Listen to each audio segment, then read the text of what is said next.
Sulit bagi batin kita untuk tidak terpengaruh oleh kondisi luar. Dalam kehidupan sehari-hari, tidak terpengaruh oleh apa yang kita dengar dan lihat. Itu sungguh sangat sulit. Saat kita duduk dan menenangkan pikiran, kita mungkin akan mendengar bunyi kipas angin, bunyi kendaraan dari tempat yang jauh dan dekat, serta kicauan burung di atas pohon. Baik jauh maupun dekat, kita dapat membedakannya dari bunyinya.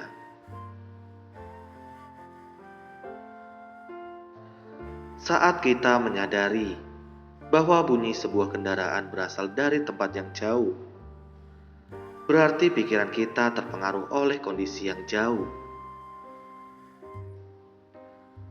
Saat kita menyadari kendaraan tersebut semakin dekat, berarti pikiran kita terpengaruh oleh kondisi yang dekat.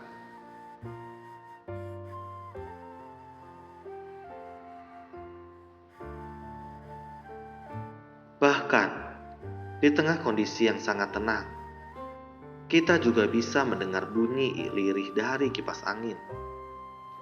Singkat kata, kehidupan sehari-hari kita tak lepas dari pendengaran dan penglihatan.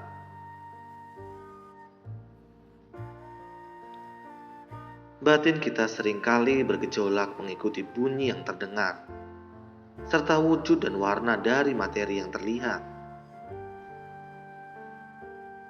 Berhubung kondisi luar terus berubah, kondisi batin kita pun ikut berubah-ubah.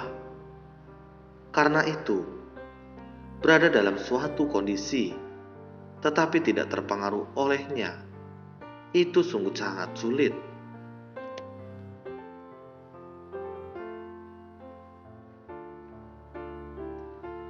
Dalam sutra terdapat sebuah kisah seperti ini. Kesempatan kedua si terpidana mati. Ada seorang raja yang merupakan umat Buddha yang taat. Dia sering mendengar ajaran Buddha, tetapi tidak paham bagaimana menenangkan pikiran.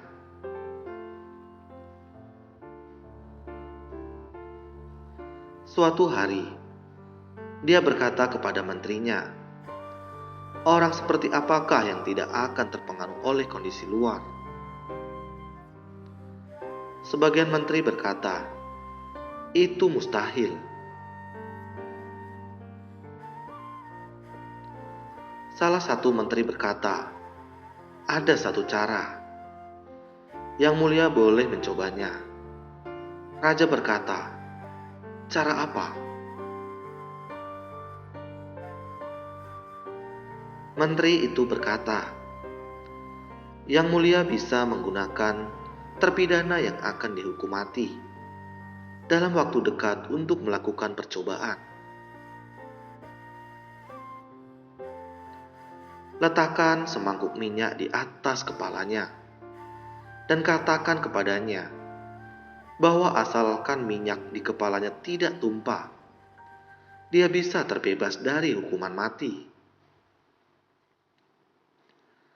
Aku yakin bahwa dia akan sangat bersungguh hati." Raja berkata, jika dia memiliki kemampuan untuk tidak terpengaruh oleh kondisi luar, dia pantas untuk dibebaskan.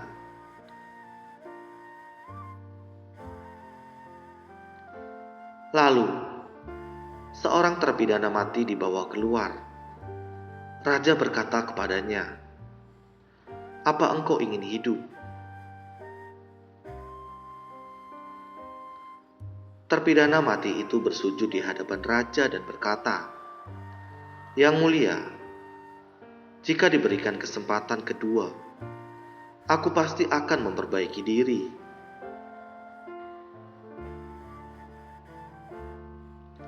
Raja berkata, "Yang bisa menyelamatkanmu hanyalah dirimu sendiri. Aku akan meletakkan mangkuk berisi minyak ini di atas kepalamu."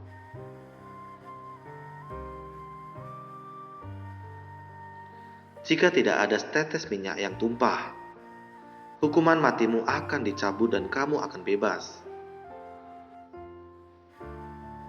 Ini adalah satu-satunya kesempatanmu untuk tetap hidup.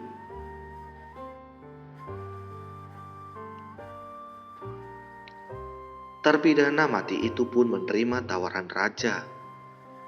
Sebuah mangkuk yang penuh dengan minyak diletakkan di atas kepalanya, dan dia disuruh berjalan-jalan di jalan. Raja mengutus beberapa seniman untuk menari dan bernyanyi di jalan. Ada pula yang memainkan musik, bahkan menampilkan pertunjukan akrobatik di jalan.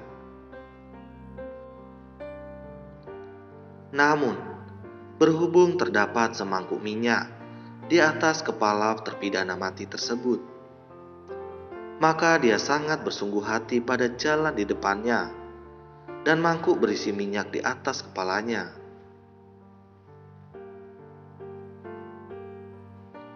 Akhirnya, dia berhasil melewati jalan itu dan berjalan ke hadapan raja.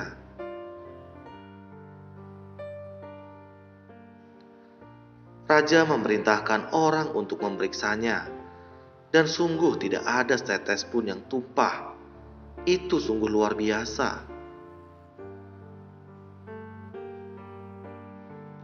Raja lalu bertanya padanya, "Saat berjalan di jalan tadi, apa yang engkau dengar dan apa yang engkau lihat?" Dia berkata, "Aku tidak mendengar atau melihat apapun." Raja kembali bertanya, "Apakah engkau tidak melihat pertunjukan para seniman itu? Ada begitu banyak wanita jelita di sana. Apakah engkau tidak melihat mereka?" Dia berkata, "Aku sungguh tidak melihat mereka."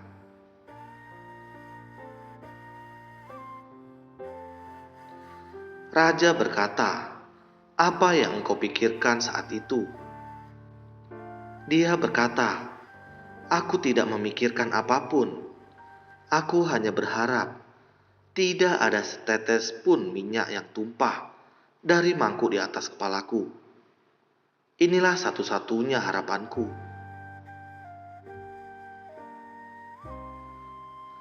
Mendengar ucapannya, raja sangat tersentuh dan sungguh membebaskannya, sehingga dia kembali memperoleh kebebasan. Dapat terbebas dari hukuman mati dan memulai hidup baru. Terpidana itu sungguh-sungguh memperbaiki diri.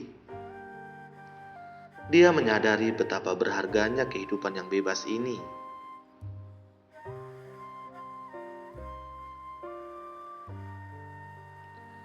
Karma buruk akan berbuah buruk. Berhubung pernah melakukan kesalahan hingga hampir dihukum mati, dia bertobat dengan sepenuh hati.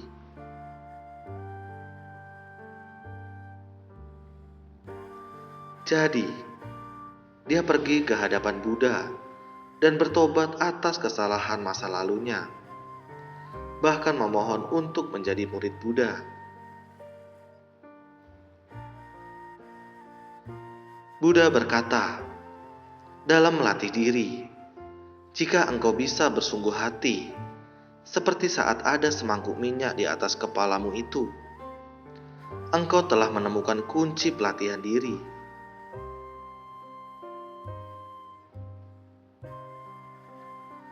Dari kisah ini, kita tahu bahwa sangat sulit bagi seseorang untuk tidak terpengaruh oleh kondisi luar. Namun, lain halnya saat ingin bertahan hidup.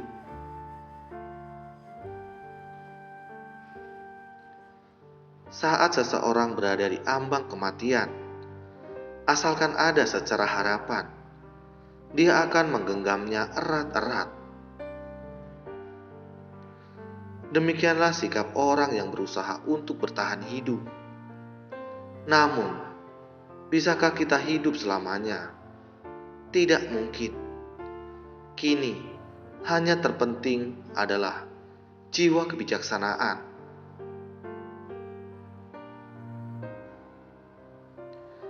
Jiwa kebijaksanaan akan bertambah selamanya.